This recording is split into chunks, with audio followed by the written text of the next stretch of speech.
Hi! Sige na nga, i-upload na natin to. Kasi naman, sa tuwing nakikita ko tong video na to dito sa phone ko, naaalala ko yung pagkain ko ng barbecue after kong mag-jogging dito sa may oval.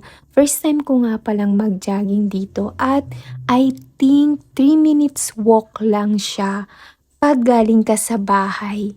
Pero pansin ko, ang konti nang nagja-jogging dito compare sa my Remy Field or siguro nagkataon lang dahil first time ko nga dito. Pumapasok pa kasi ako sa SBMA para mag-jogging. Minsan naman sa Remy din ako mag-jogging. Yun nga lang ang dami dun tao kasi nga may mga athlete doon, may mga nagtitraining. Yang sa side na yan is YMCA. Ginagamit siya for training kids and young swimmers.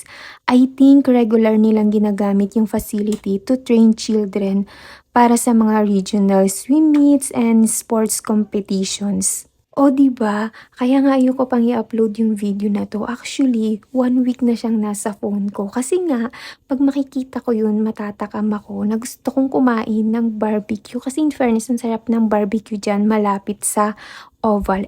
Bawal pa akong kumain ng mga barbecues, yung mga street foods. Pero sa totoo lang, yun talaga yung purpose ng pag-jogging ko sa may oval kasi alam ko na may nagtitinda nga doon ng barbecue at sabi ko after mag-jogging, bibili talaga ako dun. Pero after naman nito, nag-walking-walking pa kami habang kumakain. So feeling ko naman nabawasan pa din naman ako ng calories. Buti nga yan lang yung kinain ko kasi pagdating sa Magsaysay, mas marami silang street foods dun. At itong video na to, dumaan muna ako dito sa shop bago ako pumunta ng DIY kasi madadaanan ko lang naman siya para mag-check na lang din ng income at i-check ko yung mga services na nasa menu namin dahil wala na din kaming mga flyers at kailangan na namin siyang mag-print. Buti na lang dumaan ako at nag-check ako dito. May mga kailangan din kasing mga bilhin. Sobrang lapit lang din nito tapos mas malapit din siya sa mga ibang establishment. Since nasa second floor yung mga bibilhin ko, kailangan kong dito dumaan at walang hagdan.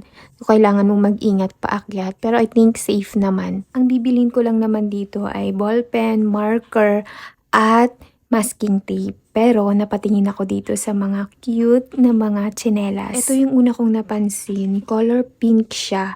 Tapos ang comfy niya sa paa. At ang sarap to gamitin kapag nasa bahay ka lang. Yun nga lang, feeling ko hindi siya pa pwede sa bahay kasi ngangat-ngatin siya ni Gigi. At ito, ang gandang-ganda ko dyan sa color white na yan. Ang neat niya tingnan. Pero feeling ko, iihian siya ni Haru. Kaya yung white na yan, baka maging dilaw sa pag-ihi niya. Pero ang perfect na mga to kung ipang-gift mo sila. Nabili ko na nga pala yung kailangan ko, kaya uuwi na ako. Yun lang. Bye!